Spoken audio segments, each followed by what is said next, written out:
attitude is this with James Harden.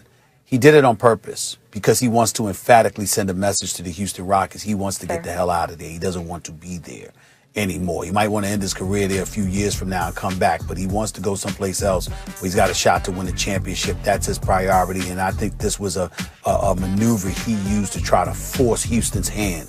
It's unfortunate, but we've seen it before when players are desperate to get out of a situation. Having said all of that, if I had to choose between the two, I would choose Brooklyn for this reason and this reason above all else. I think James Harden with Kyrie Irving and Kevin Durant is the only possibility to dethrone the Los Angeles Lakers. I don't think anybody else has a chance. I sincerely mean that from the bottom of my heart. I think that the Lakers are not only clear favorites, they're prohibitive favorites by a distance. I look at the Los Angeles Lakers as being head and shoulders above everybody else right now, and I don't think anybody has a chance of knocking them off unless James Harden arrives in Brooklyn. The only reason I don't say Philly is because I think Philly would have to give up Simmons or Embiid max to get Harden, whereas obviously Brooklyn would not have to give up Kyrie and KD in order to get him. Him joining them, that three, I think is what it will take. I disagree with the Nets thing because when you look at LeVert and Dinwiddie's contracts and when they're up, et cetera, they're not really that valuable as tradable commodities, more than maybe what the Sixers have. Thibault, I mean, yeah, they are more than Thibault or Tobias Harris, where you have to take a bad contract, or some draft picks that Morey may be able to kind of maneuver with. So I would say if we're assuming that you can add James Harden without giving up, obviously not KD or Kyrie, then why do we have to assume that you must give up either Simmons or Embiid to get Harden in Philadelphia? And so if we're looking at it that way, I would say Philly. But more than that, Stephen A., even if we're not looking at it that way, I think I'm going to say, I'll say Philly. And here's the reason. If he goes to Brooklyn, they will be favored to, at the very least, make the finals. You have two MVP players, caliber players in KD and James Harden, and you have more than just an all-star in Kyrie Irving, right? And yet, how do we know how the chemistry works there? Because James Harden hasn't lasted long with any other superstar. And Kyrie's a ball stopper. By the way, Kyrie's one of my favorite players to watch. I know it sounds like I'm negative on him a lot. He might be the best show in the NBA. He's way up there. But he's a ball stopper, and so is James Harden. How does that work? Versus Harden goes to Philadelphia, and now, whether it's Harden or Simmons with the ball in their hands, it's a problem. If you have to put Simmons in the dunker spot and Harden has the ball, that's impossible. But let's say Simmons is out of there and it's just Harden and Embiid. How does that work? Inside out with Harden and Embiid? Yeah, because Embiid is a force to be reckoned with, and obviously so is Harden. And if you win there, not only is the fit better, and you're playing for the GM who knows all about you, have a good relationship with, but if you win in Philadelphia, it wasn't like as soon as you got there, if you don't win, it's a disaster. Mm-hmm. You have a good chance to win, and if you win, you get credit. In Brooklyn, you probably have a worse chance to win than people realize, and even if you do, well, you were supposed to. So I'm going to go with Philly. Well, I feel where you're coming from. I just disagree because I think that in Philly's case, you'd have to give up Ben Simmons. There's no way that Houston would do a deal without him. Or for Harden without including him.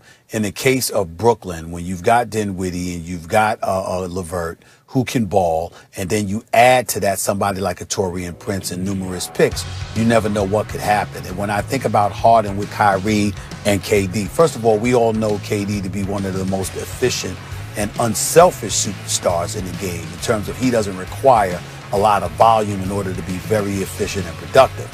In the case of James Harden, I would remind everybody over the last 4 years, he's averaged at least 7 assists. One time about 4 or 5 years ago, he led the league in assists at 11.2 a game.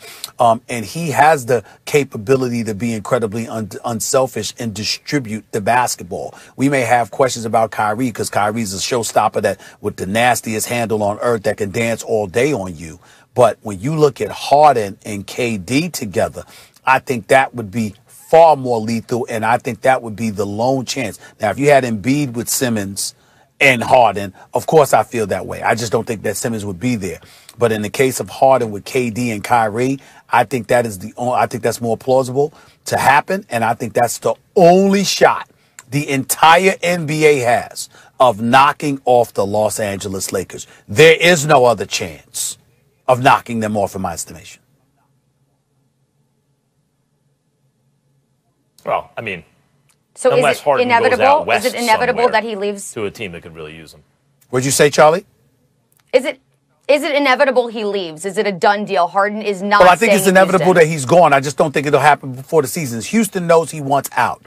And Harden went out of his way to make it clear he desperately wants out. So because of that, you can't keep him there because it's just going to make, look, PJ Tucker is one of the classiest dudes you can find, man. He didn't want to touch the subject. He didn't want to be put in this position. Protocols so he can eventually participate in Rockets team practice. He was, of course, absent for the start of training camp in places like Atlanta for Lil Baby's birthday party, reportedly cited around Las Vegas for his own party. I don't know. It's reported, of course, that he would like to be traded out of Houston to a, quote, contending team. Meanwhile, the Rockets have continued to make alterations to their roster. Of course, the huge trade with Russell Westbrook going to Washington for John Wall, adding Boogie Cousins, adding Christian Wood. And Tillman Fertitta got on CNBC yesterday, the Rockets owner, and said, "We've done nothing but gotten better in the offseason." So Chene is an H-Town native. Do you buy Fertitta's comments? Look, that face is amazing, probably, my as friend. I always say, from the 281, the 713, the 832, I always am proud to be Houston Texan.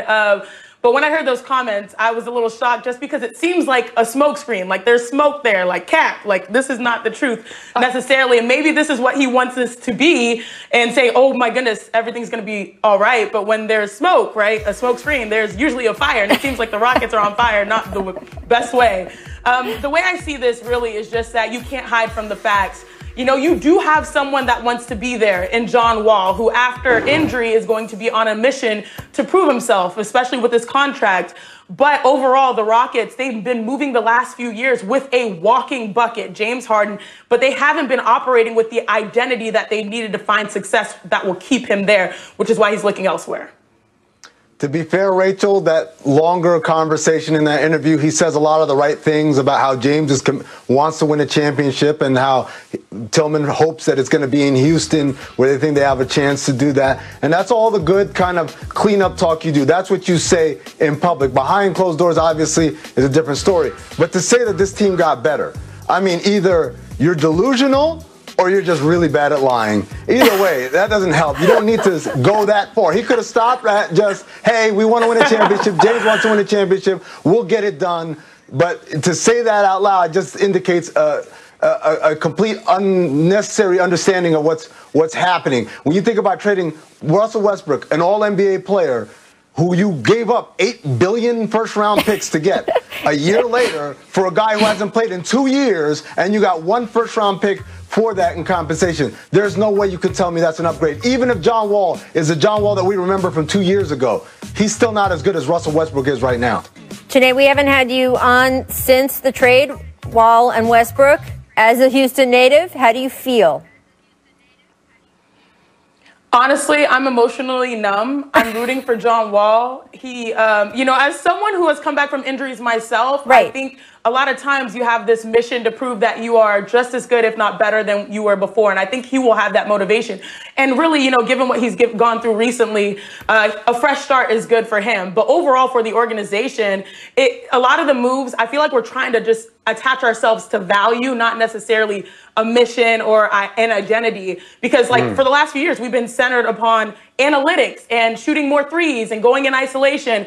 But as a team sport where teams win through collaboration, that's sort of where we've let the numbers do the talking instead of the players. And I think that's all James has said. Like, I want a voice in how this thing moves forward. So it is frustrating to witness, but I do think John Wall still provides value in the NBA. We'll see how far he defies expectation. And we'll see how long it takes him, right? We saw with Paul George, Gordon Hayward, guys who miss a significant amount of time. Even if they can stay healthy through the next season when they come back, they're not quite always themselves right away.